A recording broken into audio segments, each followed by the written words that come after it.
নমস্কার বন্ধুরা, আমার চ্যানেলে সকলকে স্বাগত। আশা করি সকলে সুস্থ আছেন, ভালো আছেন। সামনেই গণেশ চতুর্থী, আর গণেশজির ভীষণ প্রিয় হচ্ছে মোদক।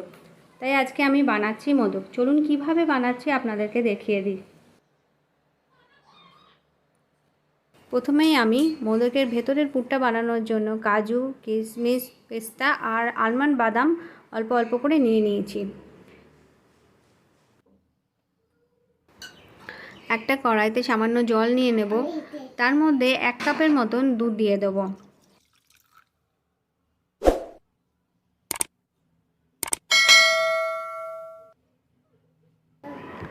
এবার দুধটাকে ভালোভাবে ফুটিয়ে নেব।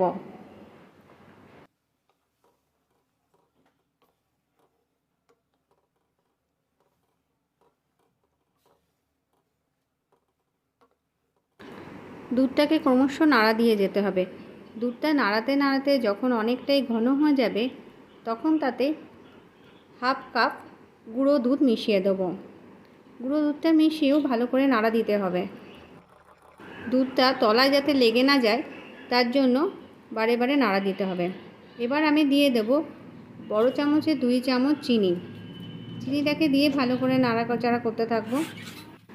দুধটা নাড়াতে নাড়াতে যখন ঘন হয়ে যাবে, তখন আগে থাকতে কেটে রাখা বাদাম কুচিগুলো দুধের মধ্যে দিয়ে দেব এবং নাড়াতে থাকব।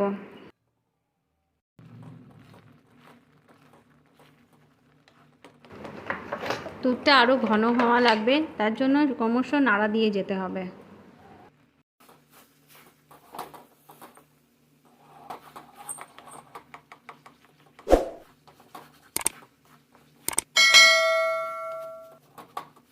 ঠিক শুকোতে শুকোতে দুধটা যখন ঠিক এরকম অবস্থায় আসবে, তখন আমি গ্যাসের ফ্লেমটাকে অফ করে দেব এবং আমি এই মাওয়াটাকে ঠান্ডা হতে দেব। এটাই আমি পুর হিসেবে ব্যবহার করব। ঠান্ডা হয়ে যাবার পর মাওয়াটা ঠিক এরকম হয়েছে, এটা আবার পাশে রেখে দেব।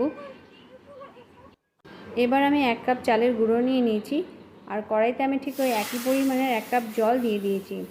কড়াইতে জল দেওয়ার পর ওতে ছোটো চামচের অর্ধেক চামচ লবণ অ্যাড করেছি, আর ছোটো চামচের 1 চামচ ঘি অ্যাড করেছি। জলটাকে হাতা দিয়ে একবার নাড়াচাড়া করে নেব এবং জলটাকে ফোটার অপেক্ষা করব। জলটা ফুটে উঠলে তবেই আমি চালের গুঁড়োটা জলের মধ্যে দিতে পারবো।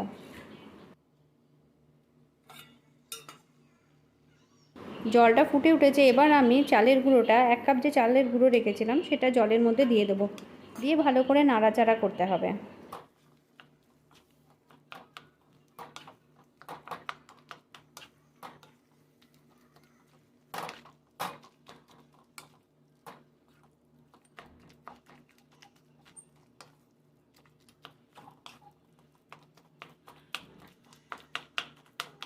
চালের গুঁড়োটা জলটাকে পুরোটাই শুষে নেবে।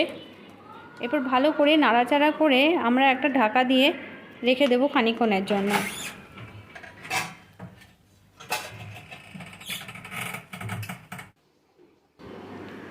এবারে মাওয়াটাকে আমি গোল গোল আকারে বলের মতন করে বানিয়ে নেব। এটা ভেতরে যেহেতু পুর দেবো, সেহেতু এটা এরকম ছোটো ছোটো গোল গোল বল বানিয়ে আমি সাইডে রেখে দেব।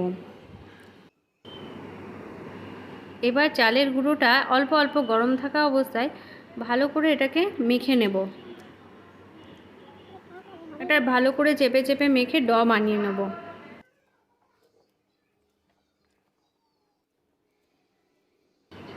এবার এই ড থেকে আমি একটা একটা করে লেচি কেটে নেব। লেচি কেটে এটা বাইরে ঠিক আমি লুচি বা রুটির মতন চেপে চেপে বেশ গোল অনেকটাই বড় করে নেব।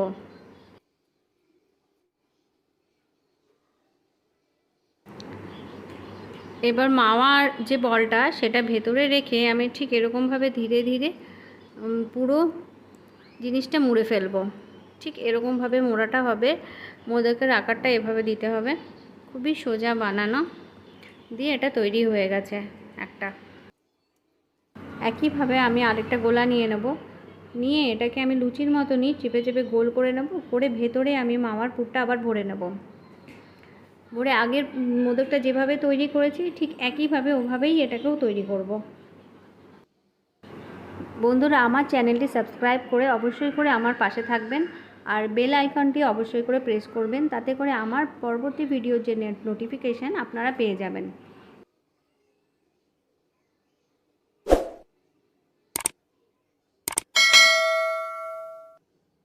ঠিক আগের মতনই সাইডগুলো একটু একটু করে মুড়ে এক জায়গায় করে ওটাকে মোদকের আকারে দিয়ে দিতে হবে। ব্যাস, আমার আরেকটা মোদক হয়ে গেছে তৈরি। এভাবে একটা একটা করে আমি সব মোদকগুলো বানিয়ে ফেলবো। আমার সব মোদকগুলো বানানো হয়ে গেছে। এবার পরে কি করছি চলো আমরা দেখে নিই। আমি এবার একটা কড়াই নিয়েছি, কড়াইয়ের উপরে একটা রিং দিয়ে তার উপরে এই প্লেটটা বসিয়েছি আর কড়াইতে খানিকটা জল দিয়ে দিয়েছি। তারপরে এই প্লেটের মধ্যে সব মোদকগুলো একটা একটা করে আমি সাজিয়ে নিয়েছি। সাজিয়ে এবার একটা ঢাকনা দিয়ে দেবো আর এটাকে আমি 15 মিনিট ভাপে সেদ্ধ করব। 15 মিনিট অবধি ভাপে সেদ্ধ করার পর মোদকগুলো আমার এইভাবে এরকম তৈরি হয়ে গেছে। মোদকগুলো তৈরি হয়ে গেছে। এবার এটাকে একটু সাজাতে হবে। আমি কিছু পেস্তা কুচি করে রেখেছিলাম, সেই পেস্তাগুলো মোদকের উপরে সুন্দর করে সাজিয়ে ফেলছি। আপনারা চাইলে যে কোনো জিনিস দিয়ে আপনাদের মোদকটা সাজাতে পারেন, যেটা দেখতে ভালো লাগবে। আমি এখানে পেস্তা কুচি দিয়ে সাজাচ্ছি, দেখতে হোয়াইটের মধ্যে ওটা দেখতে ভালো লাগবে সেজন্য। বন্ধুরা, আমার রেসিপি যদি আপনাদের ভালো লেগে থাকে তাহলে অবশ্যই করে লাইক এবং কমেন্ট করে আমাকে জানাবেন যে আপনাদের রেসিপিটা কেমন লেগেছে।